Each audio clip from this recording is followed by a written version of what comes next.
Thank you. Thank you so much to the organizers. Can you guys hear me okay? Also, thank you everyone for being here under incredibly smoky skies. Got another day witnessing the climate crisis bear home in our communities. I'm glad that you're here. And I think it's a really important reminder that climate justice is migrant justice, which is something that we often hear, and sometimes we don't really know exactly what that means. So I was asked here today to speak a little bit about that. I also am someone who comes from a movement that knows a thing or two about Justin Trudeau making promises for years and then delivering incredibly watered down versions of the promise that he made.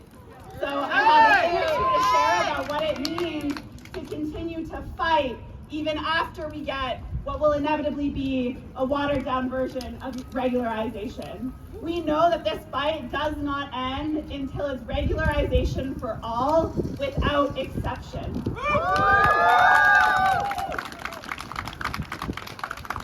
So how is it that climate justice or migrant justice is climate justice is migrant justice? We know that climate change is one of the leading causes of migration worldwide. There are 25.3 million people that are being displaced annually because of the climate crisis. That's one person every 2 seconds.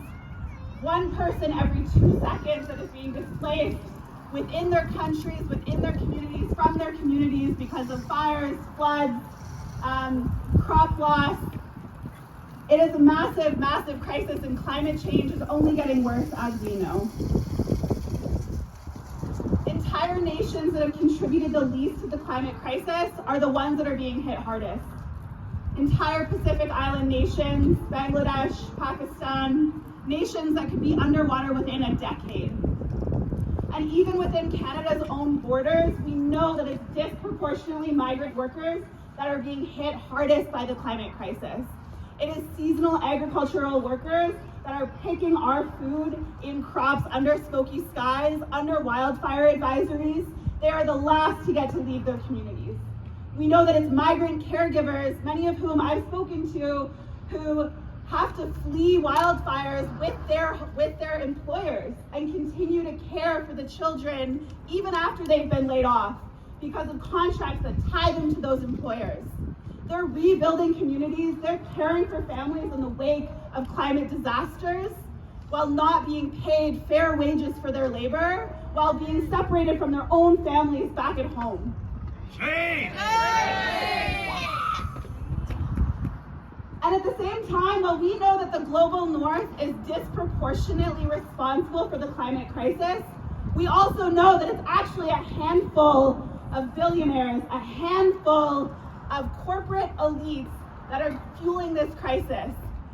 The carbon footprint of billionaires is 1,000,000 times greater than that of the average person.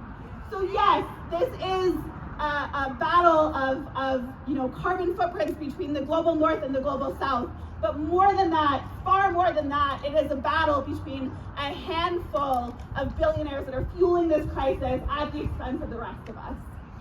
Our enemy is one and the same. Whether it be the fight against the climate crisis or the fight for migrant rights, we know that those at the very, very top are pitting our communities against one another to continue to line their pockets. We know that we can't tackle the climate crisis or the migration crisis without uniting together to take on the system that is exploiting both people and the planet for profit. The climate movement has an obligation to step up and to fight for permanent residency for all, and we won't stop until we get there. But while we often talk about the right to stay here in Canada, what often is missing out from this conversation is the right to stay back home in their communities, the right to move, and the right to return.